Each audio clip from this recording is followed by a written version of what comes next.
Quer saber qual é a profecia que vai destruir o comunismo? Então fique até o final e confira mais um segredo revelado.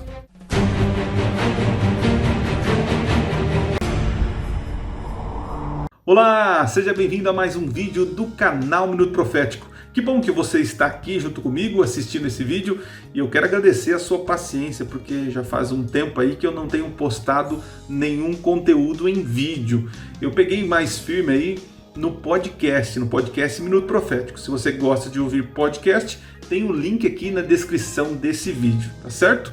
E quero fazer um convite para você que não é inscrito no canal, já se inscrever e se você gostar do conteúdo e for relevante para você, dá um joinha que ajuda muito no nosso canal. E claro, se você gostou do conteúdo e é o que você acredita, compartilhe nas suas redes sociais. Tenho certeza que vai ajudar muitas outras pessoas. Também faço um pedido aqui para me seguir lá no @Cecilio7 lá no Instagram, tá ok? Deixe lá seu comentário, sua participação, sua dúvida e sua sugestão para outros vídeos aqui para o canal. Bom, talvez você está assistindo aqui e deva estar perguntando por que falar de marxismo, de comunismo, de socialismo?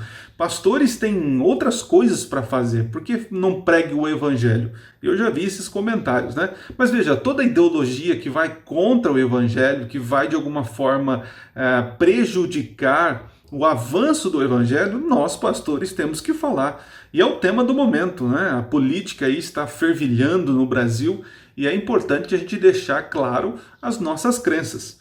Então, qual a importância de falar do comunismo hoje? A importância é o seguinte: toda ideologia que vai contra o evangelho, que tenta de alguma forma tomar o lugar do evangelho, nós pastores, nós cristãos, devemos colocar os pingos nos is. Tá certo?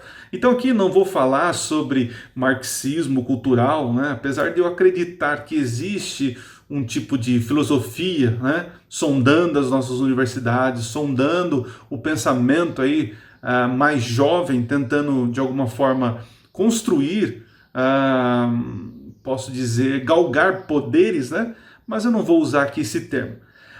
O meu propósito nesse vídeo é mostrar uma profecia bíblica que destrói esse conceito. Lembrando que o comunismo nada mais é do que é o ápice do que Marx, né, através do socialismo, queria trazer para o seu tempo, né, o comunismo.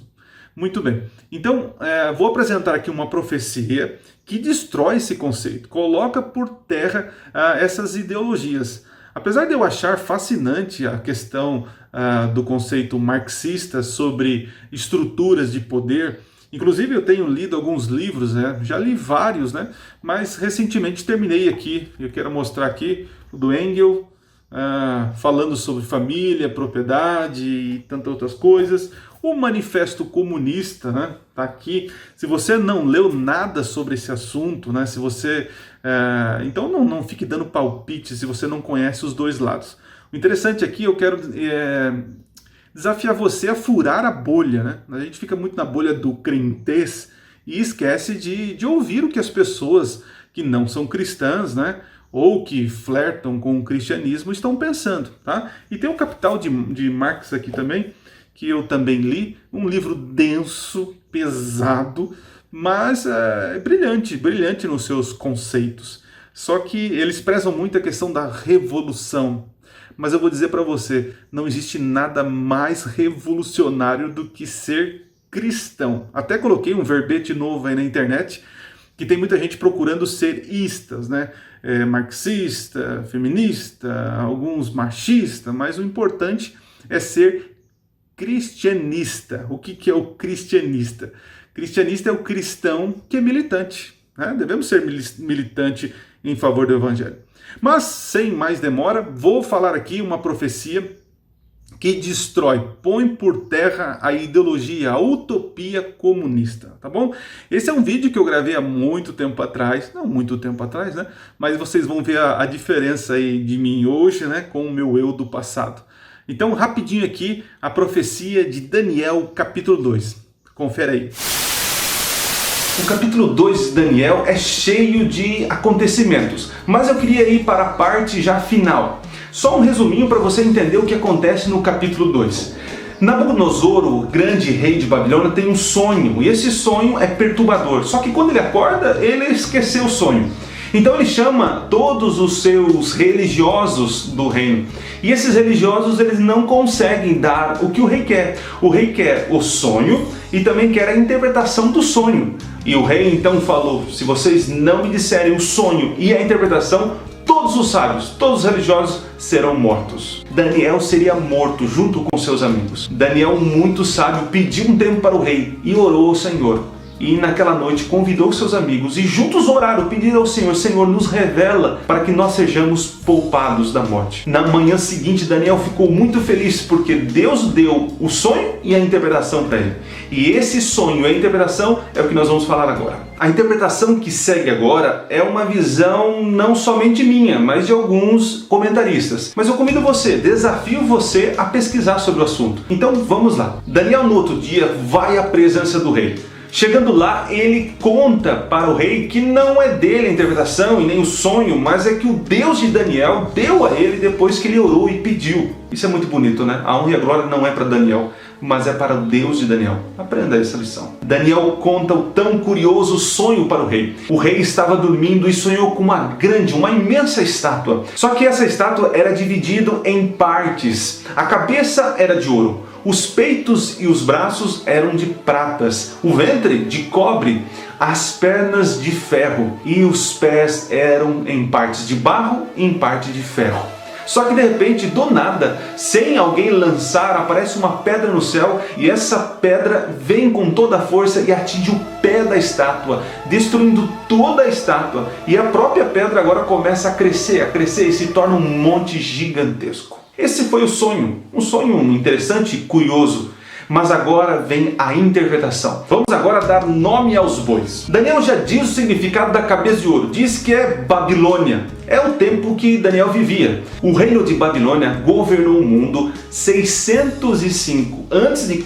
até o ano 539 a.C. Daniel não sabia que reino que destruiria Babilônia, mas nós sabemos da história que esse reino, representado pela prata, é o reino dos Medos e os Persas. No ano 539, os Medos e os Persas invadem Babilônia, unindo forças, derrubam o Império de Ouro. E agora o Império de Prata governa os Medos e os Persas. Governaram do ano 539 a.C. até o ano 331 a.C. Porque se levantou um outro império, representado pelo ventre de cobre. Esse império é a Grécia. Através de um jovem brilhante, o reino da Macedônia, que nós conhecemos como Grécia, conquistou o mundo, derrotou os Medos e os Persas e começou a governar o mundo do ano 331 até o ano 168 a.C. e depois ele perderia o seu poder. E você sabe qual é o quarto império? Para quem conhece a história é fácil. Depois da Grécia, que governou o mundo por um bom tempo, aparecem os romanos. Roma derruba a Grécia. Roma governou o mundo por um grande período, do ano 168 a.C. até o ano 476 d.C., quando Roma foi dividido. Olha que interessante, igualzinho o sonho do rei. Perceba a forma de interpretação. A história nos ajuda a compreender. Perceba que Daniel falou os acontecimentos futuros de Babilônia, lá do ano 605 até o ano 476, na divisão de Roma. Mas o sonho não para por aí. No ano 476, Roma realmente ela é dividida. Não existe outro império que vem e destrói Roma, mas Roma ela é fragmentada. Há grandes sugestões sobre o que são esses 10 reinos. Por que falamos de 10? Porque os pés da estátua, logo 2 pernas, 2 pés, 10 dedos e 10 reinos. Algumas teorias sobre quem são esses reinos. Eu vou simplificar. Eu acredito que é a Europa antiga, dividida. Esses reinos são conhecidos como o início da Europa que nós conhecemos hoje. Mas o interessante do sonho é que aparece uma pedra. E essa pedra vem, acerta o pé da estátua e destrói todos os reinos terrestres. E essa pedra agora cresce e vira um grande monte. Essa pedra que veio do céu sem auxílio de mão e destruir os reinos terrestres é uma representação clara do retorno de Jesus a essa terra e edificando o seu reino eterno sobre essa terra. E é impressionante como a profecia ela acontece pontualmente na história. O que eu estou falando para você, você pode pesquisar em qualquer livro de história e você perceber a sucessão de reinos. Babilônia, Medos e Persas, Grécia, Roma se divide. E agora nós estamos nesse período, só esperando a pedra vir, ou seja, o reino de Jesus vir a essa terra. Se prepare para esse momento que vai ser algo impressionante. Perceberam, gente, que não tem como, né, aceitar que o comunismo vai ser implantado, né? É uma utopia. Vocês perceberam claramente que a profecia considerada a mãe das profecias de Daniel 2, que é o princípio de interpretação profética, diz muito claro que nos últimos dias o reino que será estabelecido é um reino celeste na terra. E também aqui destrói outros conceitos da direita extrema, que eles tentam de toda maneira empurrar o cristianismo, empurrar os conceitos cristãos para todo mundo, fazendo ou pensando que eles vão construir a nova terra e o novo céu. Mas o novo céu e nova terra vai ser dominada e implantado, né, pelo próprio Deus. Não é partido político, não é uma igreja, não é um grupo religioso, mas é o próprio Deus que vai estabelecer isso na terra. E agora eu quero dar um bônus para você. A segunda profecia que destrói o comunismo, ou seja, destrói em que sentido? De que é uma utopia, isso não vai acontecer. No capítulo 12 de Apocalipse, você vai encontrar um dragão que tem ali, ele tem 10 chifres e 7 cabeças. E sobre as cabeças estão diademas, tá certo? Diademas refere a poderes, né? Poderes políticos, posso dizer assim. No capítulo 13 de Apocalipse, você vai encontrar uma besta que sobe do mar, dos povos, né? Um poder que sobe dos povos.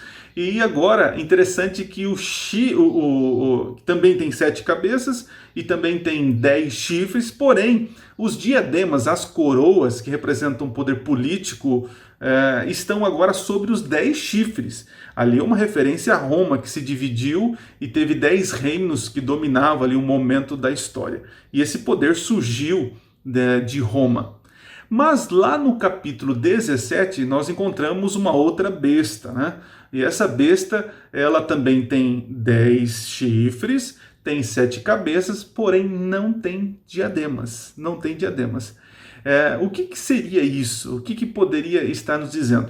O capítulo 17 de Apocalipse é uma profecia que eu entendo, na linha historicista, que há de acontecer. É quando acontecerá a união de poderes político e religioso, trazendo algumas coisas, alguns eventos, desencadearão alguns eventos na Terra, né? Mas o meu ponto aqui está no capítulo 17, no final do capítulo, que está falando sobre esses poderes, os chifres, que são poderes políticos ou econômicos, pode dizer assim também, que vão estar juntos com a meretriz. Diz assim no capítulo 17, verso 15: Falou-me ainda, as águas que viste, onde a meretriz está sentada, são povos, multidões, nação e língua. Os 10 chifres que viste e a besta, esses odiarão a meretriz e farão devastada e despojada, e lhe comerão as carnes e a consumirão no fogo. Aqui é o momento em que a meretriz, né, esse agente místico que dominou as nações, cai do cavalo, ou seja, perde o seu poder, e aqueles poderes que sustentavam essa meretriz, que estavam junto com esse poder místico, eles vão destruir a própria meretriz. O que eu estou querendo dizer aqui? Estou lendo aqui o texto e mostrando para vocês que nos últimos dias haverá então poderes diversos unidos para poder manipular. Claro que todos estarão, Satanás estará por trás tentando de alguma forma manipulá-los para trazer o bem comum para ele, né? Então, se nós crermos num socialismo, num comunismo, nós vamos perceber o seguinte, que cai por terra, porque a própria Bíblia diz que nos últimos dias haverá poderes que dominarão o cenário econômico, o cenário político. E no capítulo 18, onde agora vem esclarecendo a destruição dessa besta, dessa meretriz, no capítulo 18 fala que esses poderes que estavam junto com a meretriz, capítulo 18, a partir do verso 9, ali vão dizer o seguinte: ora, chorarão e se lamentarão sobre ela os reis da terra, e que com ela se prostituíram e viveram em luxúria, quando virem a fumaceira do seu incêndio, e conservando-se de longe pelo medo do seu tormento, dizem: ai, ai, tu grande cidade Babilônia, tu poderosa cidade, pois em uma só hora chegou o teu juízo. E sobre ela choraram e prantearam os mercadores da terra, porque já ninguém compra a sua mercadoria. E aqui vem descrevendo mercadorias e tantos utensílios, né? Aqui mostra também que esses poderes que ganharam se unindo, né, com a meretriz, que tiraram vantagens econômicas, eles também vão sofrer um grande golpe, né? Esse grande golpe é a volta de Jesus instituindo o seu reino.